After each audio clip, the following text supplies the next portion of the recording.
আমাদের সঙ্গে রয়েছেন রাজ্য শিক্ষামন্ত্রী ব্রাত্য বসু। ব্রাত্যদা, এই ঘটনা কেন ঘটতে হলো? একটা যাদবপুর বিশ্ববিদ্যালয়ের মধ্যে শিক্ষামন্ত্রীর এইভাবে হেনস্থার শিকার হতে হলো।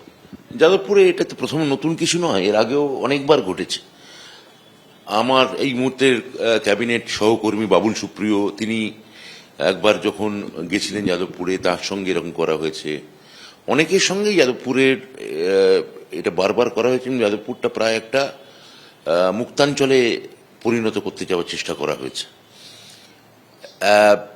আমি কালকে পুরোটাই আমি ধৈর্য ধরে অপেক্ষা করেছিলাম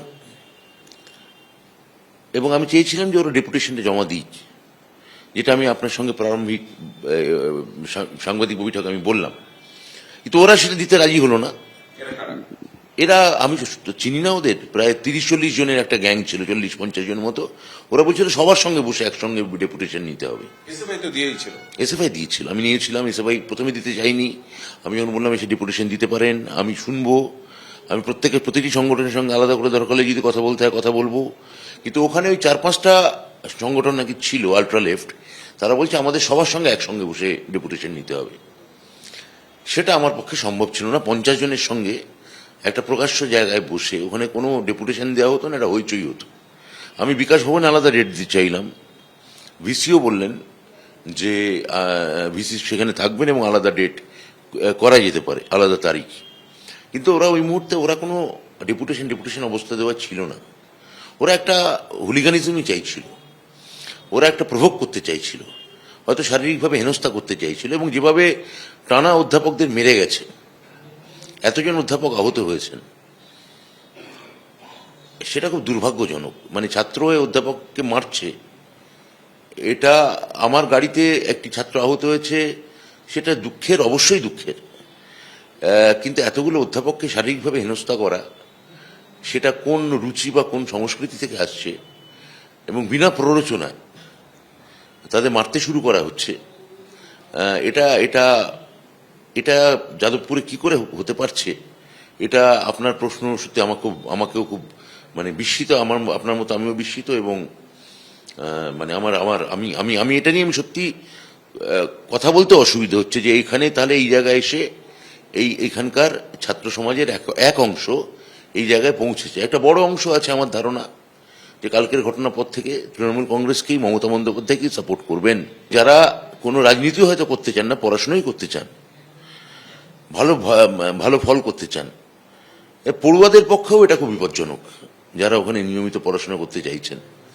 এর আগে বাবুল সুপ্রিয়, অনেক বিরোধী দল, হোস্টেলে র্যাগিংয়ের ঘটনা, ছাত্র মৃত্যু, র্যাগিং, এই যে টানা, এবং কালকে শেষ গতকালের আমাদের অধ্যাপকদের উপর এইরকম হেনস্থা, এটা বর্বরচিত, এইটুকু বলতে পারি। কিন্তু ধরুন, ওদের দাবি পূরণের পদ্ধতি হয়তো ভুল, কিন্তু ওদের দাবি তো অন্যায্য নয়। আপনার দলনেত্রী এখনো পর্যন্ত ভোট ঘোষণার প্রায় 1 বছর আগে থেকে ভোটার লিস্ট নিয়ে কার্যত দামামা দিয়েছেন ভোটের, কিন্তু আপনার ছাত্র সংসদ নির্বাচন রাজ্যের 8 বছর ধরে, 9 বছর ধরে বন্ধ হয়ে আছে। দেখুন, আমি তখন শিক্ষা দপ্তরের দায়িত্বে ছিলাম, মুখ্যমন্ত্রী আমায় নির্বাচন করতে বলেছিলেন এবং আমি নির্বাচন করেছিলাম। আমি এখনো নির্বাচন করতে চাইছি। আমার মুখ্যমন্ত্রী বলেছেন 28 আগস্টের সভা থেকে, আমাদের নেতা অভিষেক বন্দ্যোপাধ্যায় বলেছেন এই নির্বাচন হওয়ার কথা। ওরা, মুখ্যমন্ত্রী, দলনেত্রী যেখানে বলছেন যে আমি সময় বুঝে ঠিক জানাবো, আর 28 আগস্ট মানে সেপ্টেম্বর মাসের পর অক্টোবর মাসে পুজো চলে এলো, পুজোর পরে উপনির্বাচন হলো, ফেস্টিভ সিজন শুরু হলো, মাধ্যমিক পরীক্ষা শেষ হলো, উচ্চ মাধ্যমিক পরীক্ষা শুরু হচ্ছে। এই এতগুলো ঘটনার পর মার্চ মাসে বা এপ্রিল মাসে আমরা একটা নির্বাচনের ডেট আমরা জানাতেই পারতাম। আর আপনি এটা আমাকে বলুন, যারা নির্বাচন নিয়ে সংসদীয় ব্যবস্থা, আমি এসএফআই আমার ডেপুটেশন দিয়েছি, আমি বুঝতে পারছি, তৃণমূল ছাত্র পরিষদ আমার ডেপুটেশন দিয়েছে, বুঝতে পারছি, ওরাও তো ছাত্র আমাদের। এসএফআই ছাত্র মানে তো আমি তাকে বিরোধী বলে মনে করি না, সে আমার ছাত্র। তো ওরাও তো আমাদের ছাত্র, এবং ওরা রাজনৈতিকভাবে বিশ্বাস করে যে নির্বাচন বা সংসদীয় ব্যবস্থা হচ্ছে শুয়োরের কুয়ার।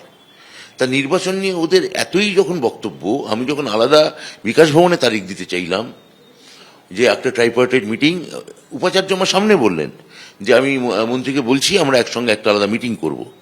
সেটা ওরা রাজি হচ্ছেন না। তখন আমি যখন বললাম যে এখানে ডেপুটেশন দিন, সেটা তো ওরা রাজি হলেন না।